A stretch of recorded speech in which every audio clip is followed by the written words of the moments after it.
Sedikit lah, okay, sebelum kita nak habis ni, kita nak kita kata conclusion lah, kesimpulan sikit, okay, berkenaan dengan kita punya podcast baru ni. Okay, so untuk menarik minat lah pada pelajar-pelajar yang di luar sana nak datang ke FIM, mendaftar ke FIM dalam bidang food service.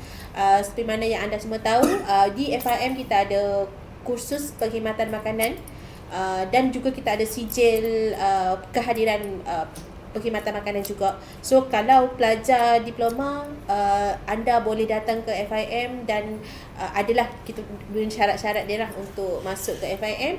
Dan kursus kita ni yang merangkumi banyak subjek-subjek yang lain daripada yang lain. Antara subjek yang kita offer seperti halal, introduction to halal food industry, tu antara subjek yang latest jugalah yang kita offer, sebab kita tahu keperluan bidang halal ni dah makin meluas. So sebab kita ada apa kita kata, ada collaboration dengan JAKIM, kita ada buat kursus-kursus yang berkaitan dengan halal.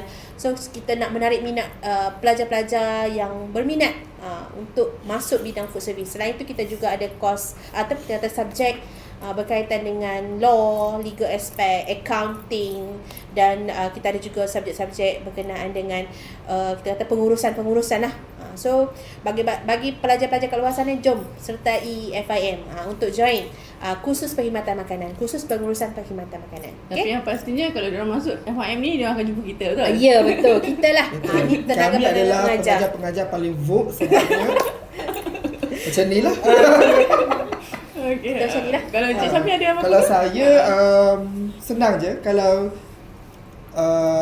takut untuk belajar dalam bidang yang lain yang lebih mencabar, kalau rasanya nak masuk industri pemakanan ataupun orang kata industri hospitality lah, saya sarankan you all boleh datang ke sini, ke FIM, dan ambil course food service. Sebabnya kita akan ajar you, akan didik you sampai you jadi tenaga mahir yang berjaya dan berkemampuan untuk menjadi seorang pramusaji dan pengurus restoran yang berjaya di luar sana. Dan jangan risau, you tak ada skill yang bagus, tak apa, janji you ada minat.